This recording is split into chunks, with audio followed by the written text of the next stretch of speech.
Hola Juan Pablo, ¿cómo estáis? Hola César, ¿cómo andas? Bien, bien, bien. Oye, bueno, tenemos hartos temas entretenidos, ¿ya? Hoy día.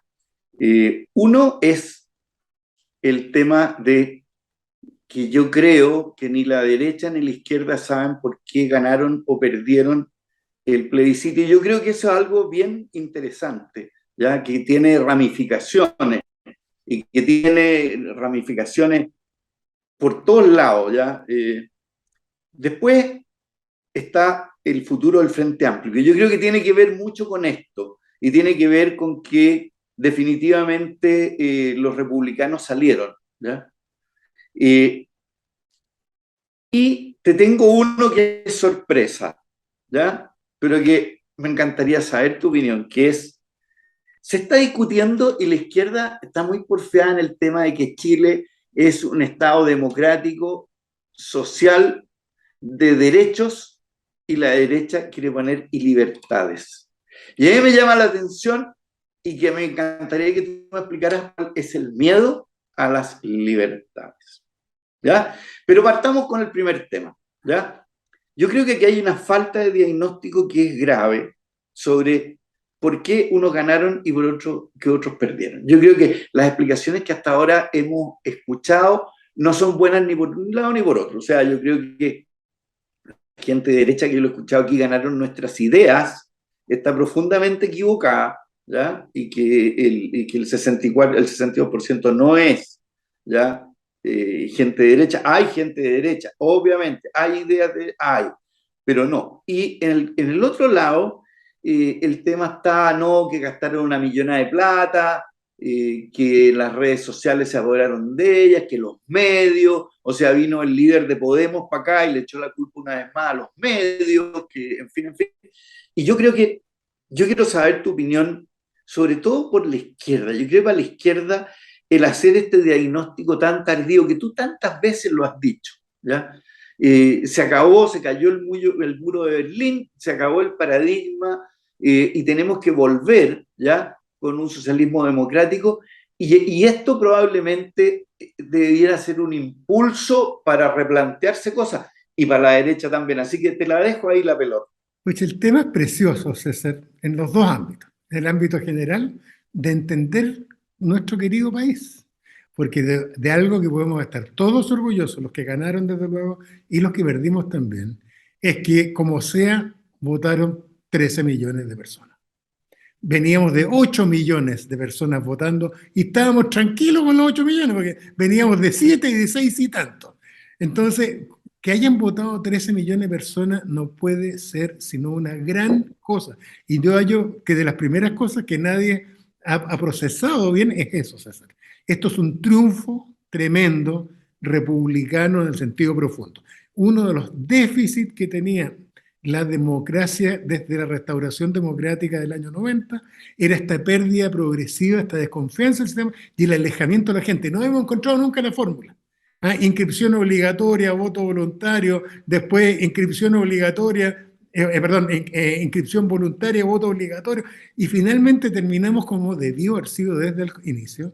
Sabe que, señor, a usted como ciudadano le pedimos pocas cosas, en general. Pague sus impuestos y vote.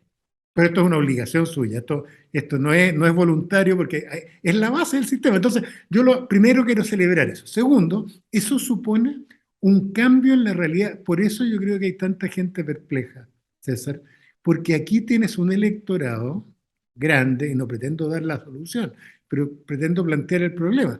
Hubo 5 millones de personas, chilenos, ciudadanos de este país, que no habían votado por Boric, no habían votado por Piñera, no habían votado en el plebiscito de entrar a la Constitución. Y que es sobre lo cual yo creo que hay que investigar y ver. Lo que sí tengo claro, por el voto que ocurrió, que es un voto eminentemente que está cansado y que en parte, yo tengo la impresión, ¿no? Esto es rifleo mío puro, pero yo creo que es una mezcla de votos de castigo, de gente que está enojada con la clase política, y en este momento la clase política en masa era el progresismo llevando adelante la bandera de la nueva constitución y le mandaron un tremendo golpe. Pero al mismo tiempo es gente que no vive un progresismo como la gente de izquierda, como yo lo veíamos. Y creo que se nos arrancaron los caballos de repente, y en mi caso particular es obvio. Yo creo que la mirada mía y de algunos amigos que tenemos de izquierda sobre el país se nos adelantó demasiado. Y no podemos ir contra nuestros principios. Uno no puede construir una democracia contra la voluntad de la gente. Uno tiene que construir la democracia con las personas. Y Ah, bueno, pero espérate, déjame interrumpir. Hay un tema que a mí ¿No encuentras tú que es un tanto presuntuoso decir nos adelantamos? sí, Porque se adelantaron aquí, Crista. O sea, a ver, es que ahí aquí en política. sí. Claro, nos adelantamos ¿por qué? Porque, y es presuntuoso, tienes toda la razón, pero estoy siendo honesto en la mirada que tenemos desde la izquierda.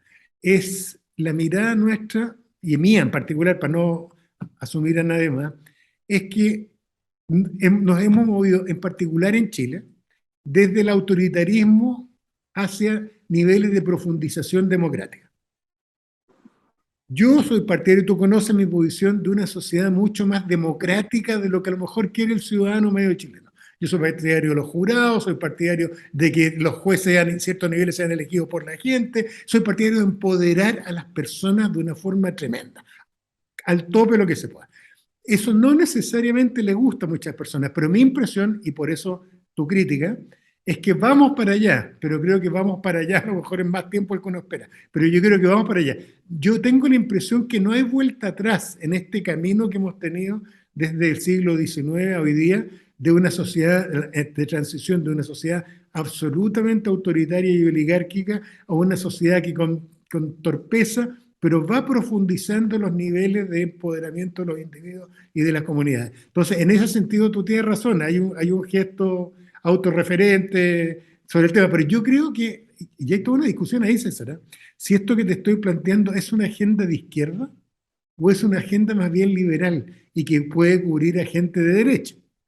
Porque no estoy hablando sobre un proyecto político particular sobre qué hacer con el poder ciudadano, sino que lo que estoy planteando es empoderar a los ciudadanos.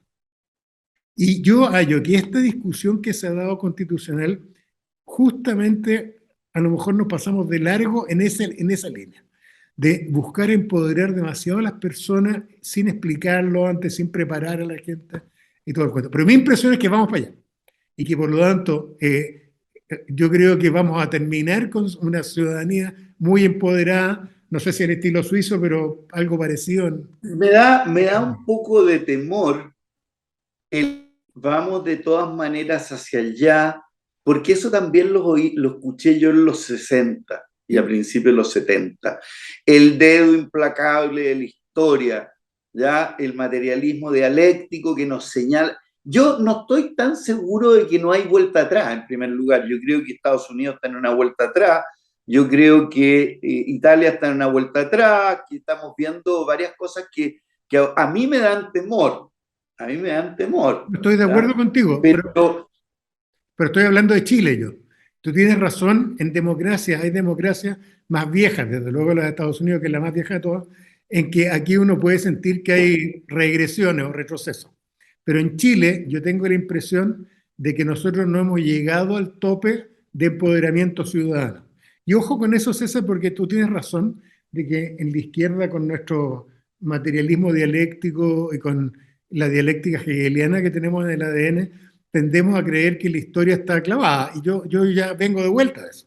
Yo estoy de acuerdo contigo que la historia no está clavada y hay que tener cuidado porque, pucha, puede de repente aparecer sorpresa.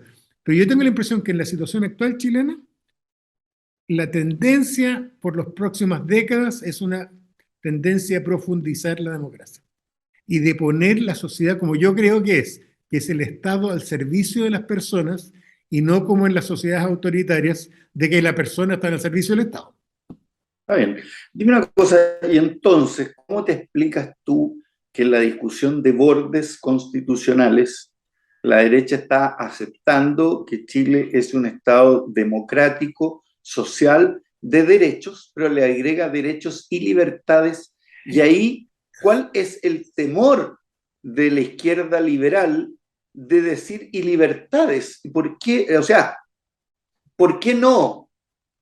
Bueno, ¿Y ahí por qué yo eso creo volver a que, Jaime Guzmán? Yo todavía claro, claro. no, ahí no me lo... Sí, son conceptos muy cargados ideológicamente, no son discusiones puramente semánticas, vienen muy cargados ideológicamente.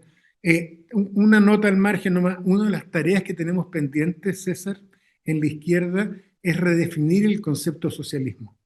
Yo, de hecho, siempre he tenido problemas con el concepto socialismo, nunca me he declarado socialista, porque la palabra socialismo, a propósito de lo que estamos hablando, viene muy cargada de estatismo en el que yo no creo. Yo creo un Estado firme que intervenga y con intensidad donde es necesario, ¿no es cierto? Tiene que tener Fuerzas Armadas, tiene que tener policías, tiene que tener un sistema de justicia y tiene que tener hospitales, pero hay otras áreas en que el Estado tiene que dejarle la iniciativa a los particulares. Yo espero que nadie crea que todavía que el Estado, al estilo de la época que se hacía la planificación central, el Estado puede hacerse cargo de todas las actividades. Entonces, nos falta por definir eso. En esta misma línea, el Estado social de derecho es básicamente remarcar lo que yo te acabo de decir, que es poner un Estado al servicio de los derechos de las personas. Si tú me preguntas a mí limpiamente si yo tengo temor, tendría temor en agregarle y de libertad, yo en lo personal ninguno. Yo no tendría problema en agregarle libertad porque eso lo tienes que interpretar en el marco de un Estado social de derecho. Pero viene cargado de temas ideológicos, Sí, a propósito de Jaime sí. Guzmán, porque viene Tiene, puesto como antonimia del Estado tiene social. fantasma. Claro, entonces, pero yo creo que hay que definir los conceptos, hay que darles nueva vida a los conceptos. Yo soy, y tú me has escuchado, en lo económico, yo soy partidario que donde el Estado tiene que estar, obviamente tiene que estar, pero que aquí tenemos que fomentar las libertades, no solo económicas, y tenemos que fomentar esto que hemos hablado tantas veces, que es la libertad de emprendimiento en las personas, sobre todo en los sectores más marginales. Hoy día la élite chilena es básicamente la emprendedora, y eso habla pésimo del país. Tenemos que Y no hacer es bien. así, y no es Y no es así. así, po. No Claro, es así. tal cual, ¿Ya? Es tal cual. cosa de ir hoy a las poblaciones y ver los talleres que están en las casas, en que se hacen partes, piezas, ¿verdad? tal- Lamentablemente también de repente hasta armas, pero eso te demuestra la creatividad y las por habilidades supuesto, que tiene la gente. pero el emprendimiento es un atributo humano que viene desde el inicio. Desde el inicio de que existe la cultura, ha existido emprendimiento humano y uno tiene que fomentarlo en un espacio de libertad. Así que a mí en lo personal no me produce problema la discusión, pero Es viene muy cargada. cierto, es cierto, es cierto. Tiene un fantasma que es como el Así uso de es. la fuerza pública, ¿no es cierto? Que tiene. Pero hay una cosa que me acaba de llamar la atención de cómo tú te defines, ¿ya? Y tú dices un Estado fuerte, un Estado eficiente, en fin, pero que permita el emprendimiento, que permita esto. ¿Y sabéis qué? Estáis definiendo la constitución de Andrés Bello, güey. No, porque Andrés Bello es elitista. Yo todo esto lo ordeno no para Ah, uno, ya, de la ok. élite. Andrés Bello y Diego Portales, acuérdate, mi gran crítica a ellos y a Manuel Montt y a todo ese lote de gente que crearon las bases del Estado que imperó del siglo XX, son elitistas de verdad, Sí, abiertamente. sí, Yo sí. soy al revés. Es que no valía, es que no había alternativa, pues, Juan Pablo, si el Ojo, 85%, pero había ochenta y Estados cinco por Unidos, ciento no sabían leer y pero no escribir. sabía leer y escribir porque no les enseñaban, pues, weón. Obvio, En también. Estados Unidos, el 80% de la gente sabía leer y escribir al momento de la independencia porque les enseñaban a leer y escribir aunque no fueran del colegio. Así Entonces, es, ojo, porque era morderte la cola. así es. Pero No, sí es mira, verdad. César, mi izquierdismo hoy día no es estatista, mi izquierdismo es regulador de un Estado que regule el mercado adecuadamente, sobre todo para proteger la concentración de la riqueza, pero para mí lo más importante es que se ponga al servicio de las personas y que de verdad esa es la posibilidad No, de creación. y que trabaje por mayor igualdad y que Eso. trabaje por equidad. Si no, yo ahí estoy contigo. Oye, déjame pasar entonces al segundo punto que tiene que ver un poco con esto, que es el futuro del Frente Amplio, y te lo amarro también al futuro del Partido Republicano. ¿Ya? El Frente Amplio en algún minuto tuvo sometida a la izquierda democrática. Y porque también en ese concepto que dices tú, el mundo va para allá, o para allá va la gente, y por lo tanto nosotros vamos tarde, ¿ya? Y resulta que parece que no es tan así, ¿ya? Y por eso yo recordaba el cuento de los indignados, en Grecia hubo una cosa parecida, el Occupy Wall Street, qué sé yo, y que tuvieron muchísimo efecto a nivel de políticas públicas, a un montón de cosas, pero que como movimientos desaparecieron porque no tenían una agenda clara. Y yo veo en el, en el, en el Frente Amplio no hay una agenda clara, hay agendas de todo tipo, digamos, que están revueltas, pero que tú dices cuál es su plan de gobierno, no hay. O sea, y tú lo ves un poco en el mismo gobierno, que no tiene un plan concreto ni para la Araucanía, ni para los inmigrantes, ni para... ¿ah? ¿Cómo ves tú el futuro del Frente Amplio, sobre todo ahora viendo que hay una centroizquierda que se agrupó en los amarillos, que no es menor, ¿ya? A pesar de que son de más edad, pero que tienen una agenda que suena distinto? ¿Cómo ves tú el tema del Frente Amplio? Bueno, yo creo que están pasando muchas cosas en la izquierda. Yo he pensado el tema del último tiempo y tengo la impresión, César, de que esto tiene que ver, no sé qué te parece la idea, pero con la caída de la Guerra Fría, la derecha mantiene su discurso. Si tú miras el discurso de Orban en la derecha dura, o el discurso incluso de los republicanos norteamericanos más moderados, pero siempre está la presencia del orden, la autoridad, ¿no es cierto? Hay una idea de que hay una cierta continuidad entre los movimientos conservadores más de derecha después del término de la Guerra Fría. En cambio, en la izquierda se murió la Guerra Fría, que fue tan intensa, a nosotros nos tocó vivirla. Yo creo que la gente que no la tocó vivir, la gente que tiene 10, 30 años, no se imaginan cómo era todo funcionaba en torno a la Guerra Fría. El golpe de Estado en Chile no se entiende sino con Sí, la la Guerra presencia de la Fría. Guerra Fría. La presencia de Fidel Castro un mes en Chile no se entiende sin entender la Guerra Fría. La autorización de Nixon de organizar un golpe, todo La violación a los derechos humanos todo, tampoco. y O sea, está tal todo cual, mezclado. todo está mezclado. Y resulta, pero que la diferencia con la derecha es que caen los muros y al mismo tiempo, o sea, el término de la Guerra Fría implicó un fracaso del socialismo real, ¿cierto? El colapso de las economías socialistas, del modelo político socialista y del mito que teníamos en la izquierda, que el socialismo era capaz de producir felicidad al ser humano.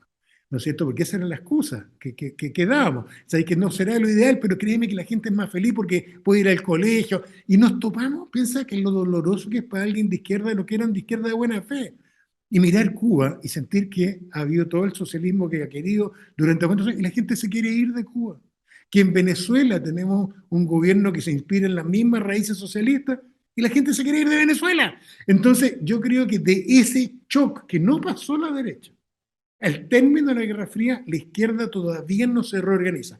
Y como no se reorganiza, no hay agenda, no hay una ideología de reemplazo, no hay un plan de reemplazo, y eso en parte hace que los partidos políticos de izquierda no logren interpretar las nuevas demandas ciudadanas.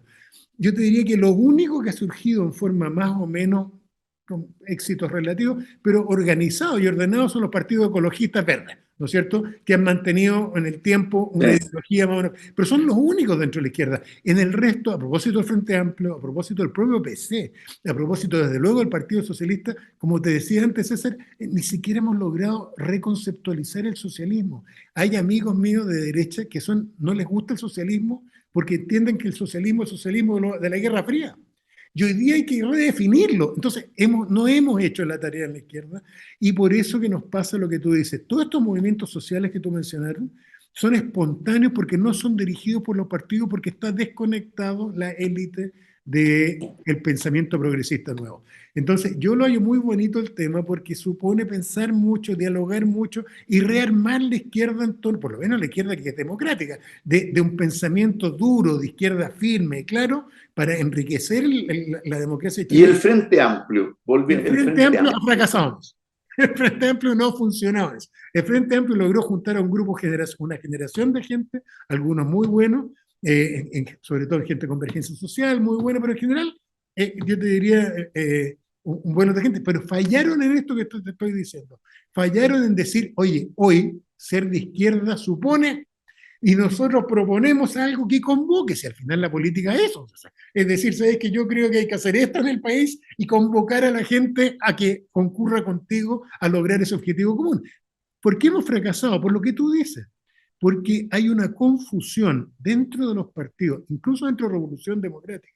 Y yo creo que no vamos a salir de este atolladero en la medida que no resolvamos el tema ideológico de fondo y que redefinamos bien por primera vez después de la caída de los muros y de la, de la Guerra Fría, redefinamos el tema de qué es lo que es ser de izquierda hoy día en Chile y qué es lo que le proponemos a la gente en forma concreta. Sabe que nuestro plan a 50 años es el siguiente, en materia ecológica, en tema de género, y en materia de gestión. Y yo te diría que el mayor pecado nuestro, ¿sabéis cuál es, César? El mayor pecado nuestro, a propósito de nuestro estatismo histórico, es que no hemos definido el Estado que queremos. Que Entonces tenemos estamos un muy Estado al debe.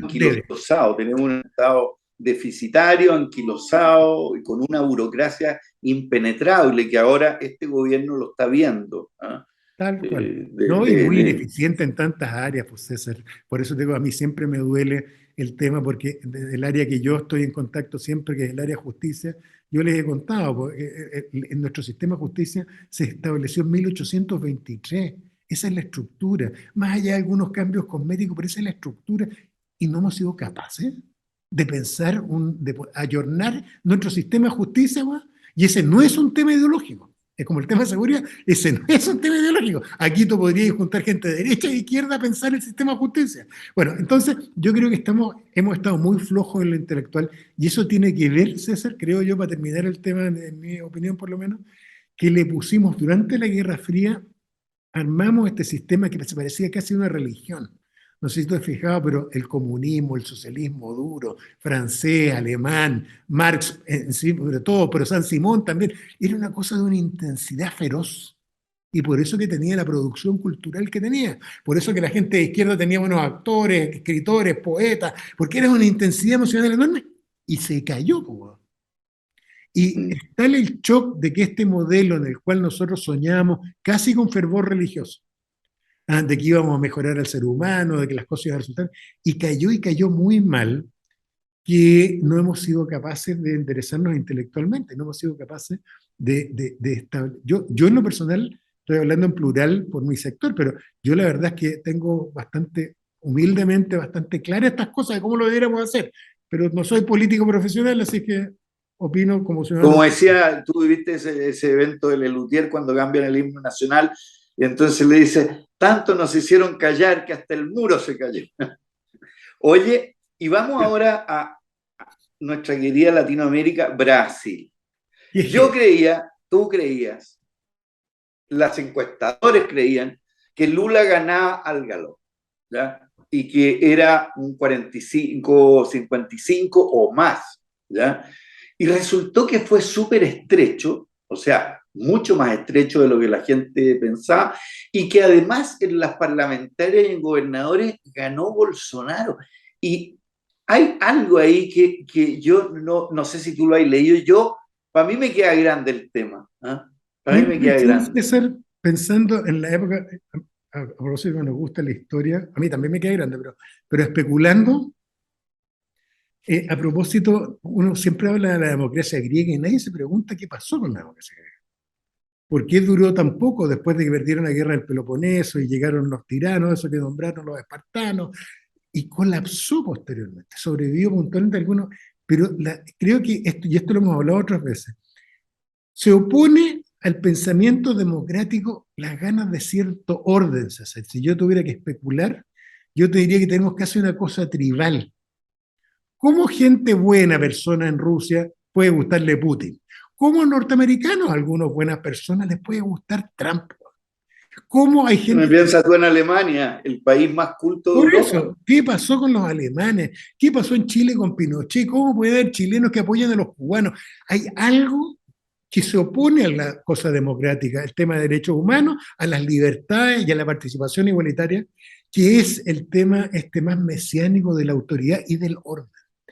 Hoy día escuché justamente en la mañana un discurso de hace un par de días atrás de Trump en Estados Unidos, y era igual al de Bolsonaro. Orden, orden. orden. Sabes que la democracia, fíjate bien, es caótica. La democracia es caótica. Acuérdate de los discursos de Pinochet. La democracia es caos. Yo no soy demócrata, pero yo propongo orden y usted lo que quiere es orden. Esa tensión, acuérdate que viene, César, desde el origen del pensamiento democrático moderno. En la Ilustración viene en el juego entre John Locke, ¿te acuerdas? Y Thomas Hobbes. Hobbes decía que había que elegir Pinochet, Fidel Castro. Dice, hay que escoger autoridades fuertes que con mano de El, ordenen, porque somos... el déspota ilustrado. El Claro, déspota ilustrado. claro, porque tienen que ser gallos autoritarios, qué democracia ni coche huerto. Y Locke es el que decía, que me gusta a mí, Locke decía, ¿sabes que no? Aquí tienen que ser autoridades democráticamente elegidas y vamos a una democracia. Entonces, yo creo que esa es la tensión que en América, además, es muy cíclica, porque tendemos a ser bien caóticos. Por la corrupción, Brasil Y la gente se aburre. se Claro. aburre, se cansa. Piensa, César, que por ejemplo tuvieron mucha, voy a decir algo doloroso para la izquierda, tuvimos, el Partido de los Trabajadores hizo una cuestión muy bonita, formó un modelo de gobierno y eligió presidente a un señor que era obrero metalúrgico en la Volkswagen. Y eso ¿Sabes que yo tengo un amigo que se fue en la época del UP a Brasil, ¿ya? Como ingeniero joven, y trabajó en la fábrica donde Lula era el jefe del sindicato. Pero lo que te quiero decir es que viene de abajo. En Chile estamos acostumbrados. Y no es comunista, ¿eh? No, no, Ojo, y no es comunista. no, sí, es de socialismo democrático y todo. Pero lo que te quiero decir, imagínate la frustración de gente sin demasiado estudio, pobres en Brasil, que miren cómo llega el gobierno al poder y ve los escándalos de corrupción. Está bien, Lula fue absuelto por la Corte Suprema, pero eso no quita que el Partido de los Trabajadores se llevó la mitad del país para la casa.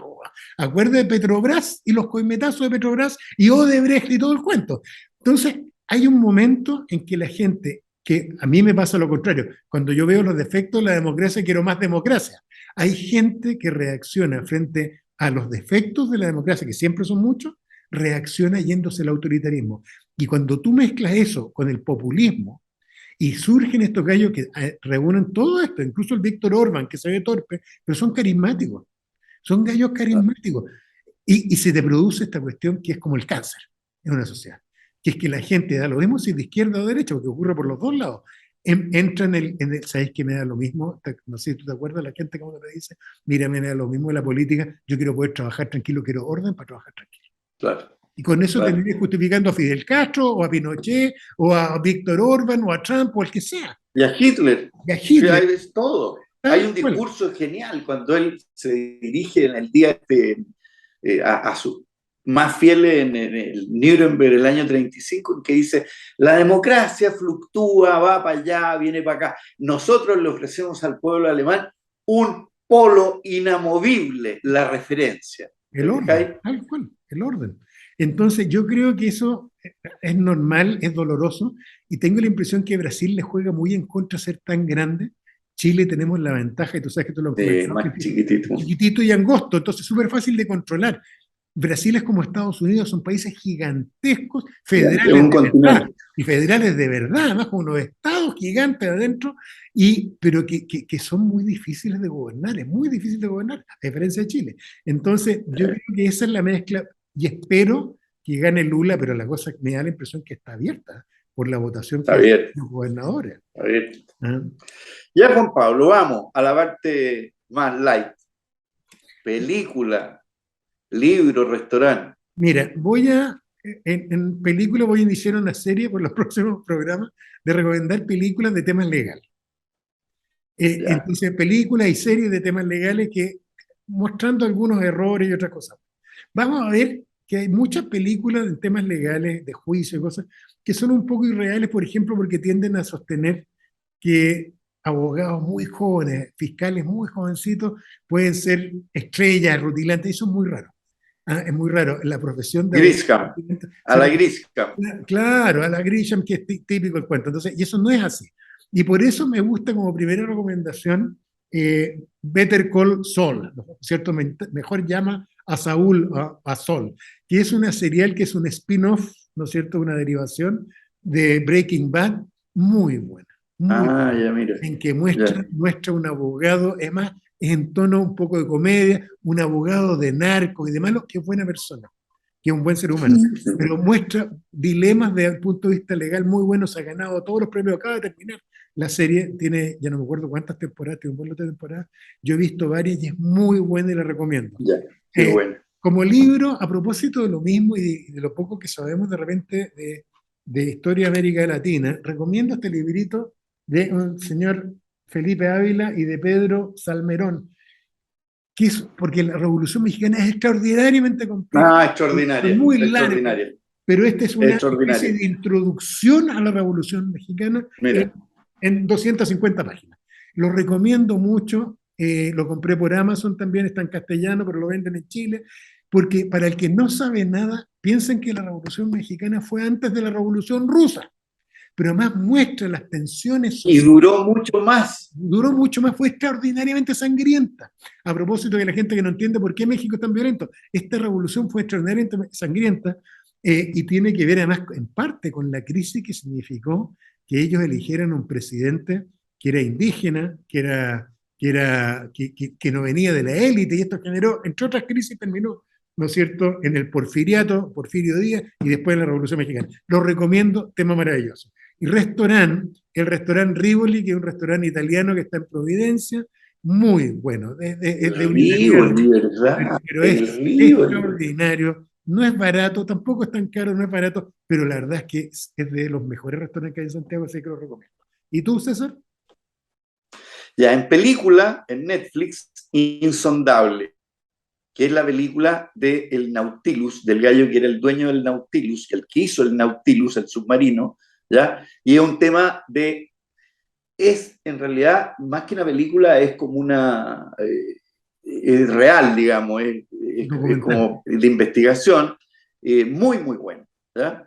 El libro, esto te va a gustar, porque se llama Kill Anything That Moves, mata todo lo que se mueva, que es la historia de las violaciones de los derechos humanos de las tropas norteamericanas en Vietnam, Terrible, del cual My Lai es uno terrible, entre miles, ¿ya? terrible. Y te va desarrollando cómo la tapadera del ejército, de la marina, cómo está metido Johnson, Nixon, las atrocidades que se hicieron, porque más que soldados norvietnamitas o vietcongs, lo que murieron fueron civiles Civiles. en forma, pero macabra, o Dos sea, millones porque de civiles tenían según este Naciones Unidas. sistema del body count, o sea, que a los gallos los premiaban por cuánto habían matado, entonces mataban niños y los contaban como vietcong, ¿no? Una cuestión bien, bien atroz, ¿ya?